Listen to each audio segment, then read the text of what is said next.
Hey guys, I'm back playing a 3-minute game, and we got ourselves Ruy Lopez. We'll just play mainline Ruy Lopez. Ruy Lopez.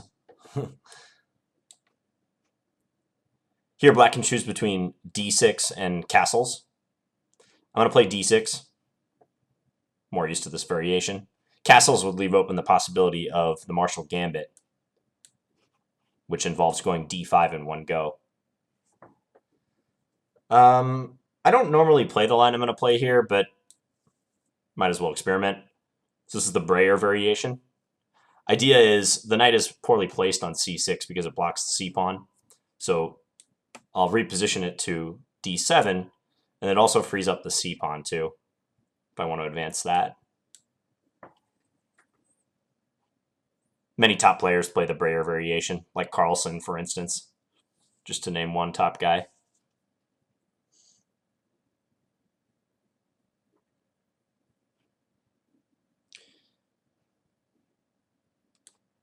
I'm going to try to get his bishop out of here. Don't want to deal with it on that square.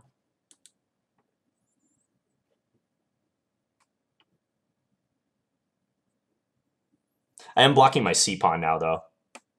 He might play b4 and try to put the bishop back on b3. I'll play g6 to keep his knight out of f5.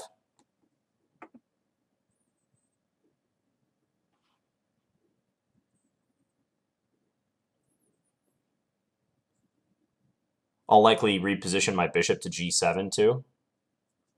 So bishop f8, bishop g7. Yeah, it looks like he might do this plan. I wonder if going to e6 is appropriate here.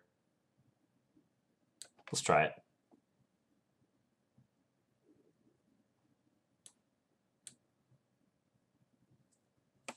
a4 doesn't bother me much, I don't think.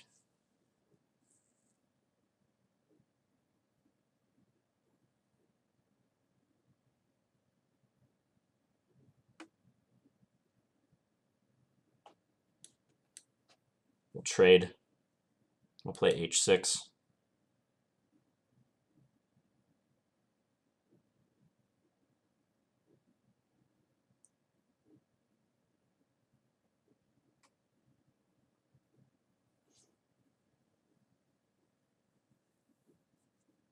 Nice to play a 5-minute game after a long stint of 3-minute games. So I have to remember I have time to think. So does he.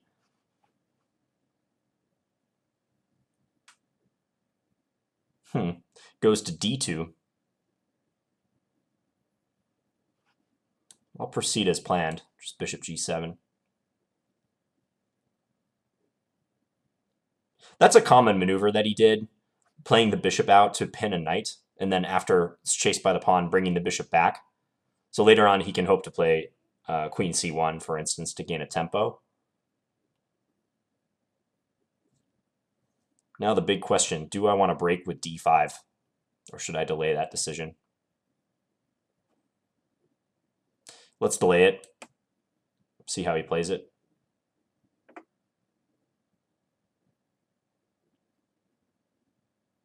The drawback of my last move, queen d7, is that if he goes queen f3 now, he'd be threatening bishop takes h6. And if I take, he could play queen takes f6.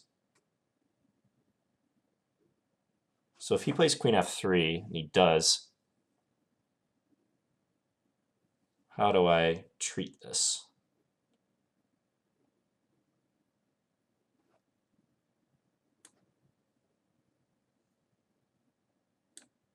We'll do that. Not a pretty place for the knight, but maybe I can bring it out to g5. h4 is probably a good move by him here. He's playing all the moves that I say he should play.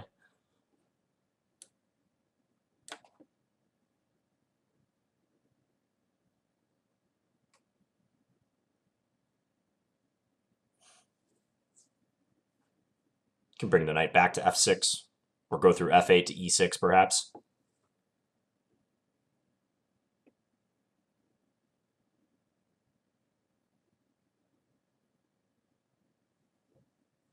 There's this tension with the a and b pawns.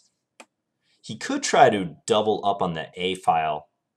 Let's say rook A2 and bring the other rook over. And then make a timely capture on B5. Because this is a situation where I would very rarely take his pawn on A4. So he controls the pace of play with those pawns. So maybe he's bringing the knight to E3.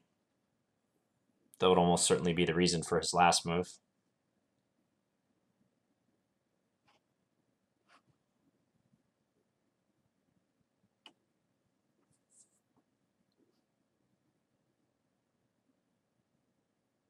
That's good thinking.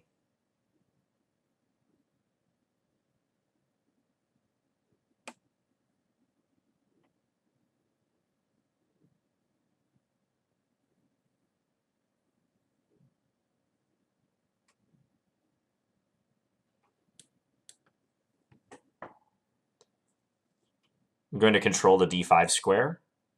And then let's say he plays knight E3 here. I'll play rook A D8.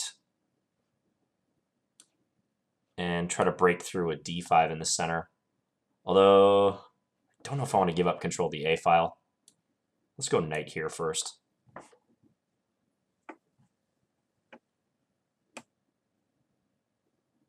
I know C6 looks awful with my light square bishop here, but it does help me play D5.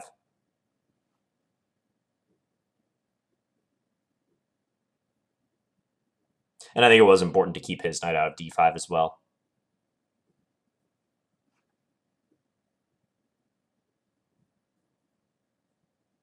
Queen G3. I might have to worry about knight F5 a little bit. For now, it doesn't seem like a problem.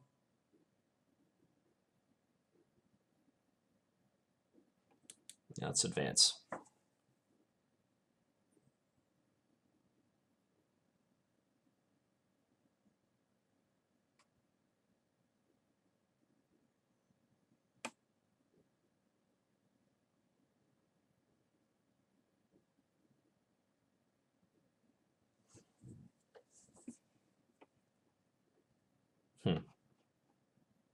Can't I win a pawn now?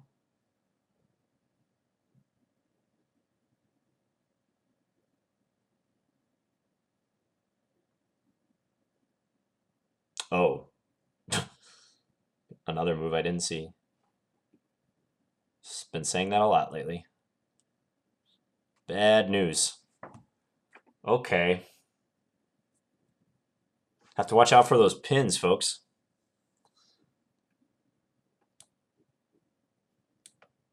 Run with the king, or do I play knight D5? Let's run with the king.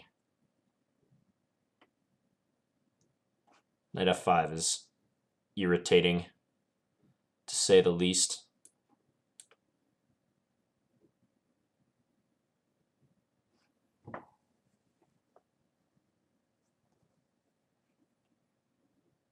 Ever since I started playing on chess.com, I've played some awful games.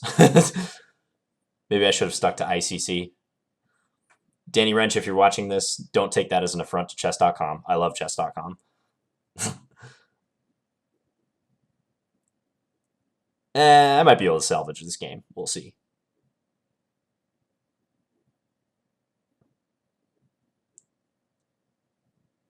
For now, he has nothing, and his clock is ticking down. I just got to make sure knight F5 doesn't kill me somewhere. Okay, he's going to go all in. G4.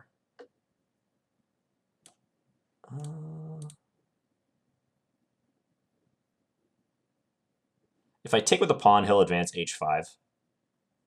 So let's just take this way. He's probably going to take on H5 now.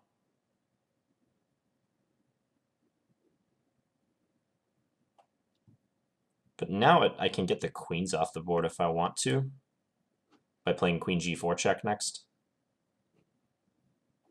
Yeah, I probably should do that. This is kind of a time ploy, but it seems like the smartest thing to do at the moment.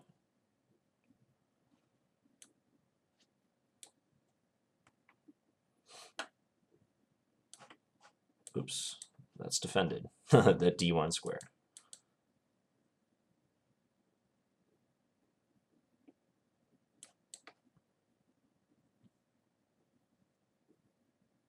I'm not doing too bad after all.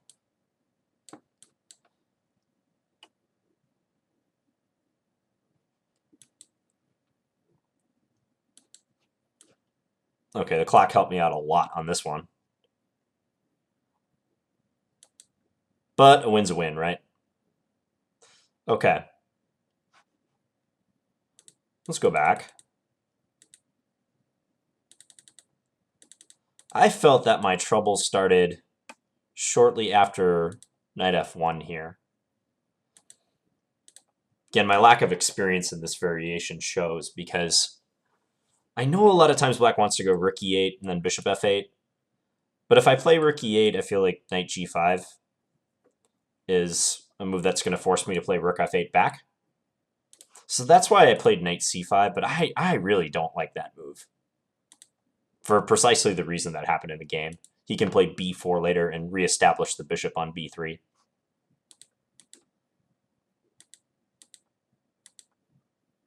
I don't think a4 helped him much. I would not have played that move right away. I probably would have played bishop back to b3. Also, I thought his knight g5 move helped me.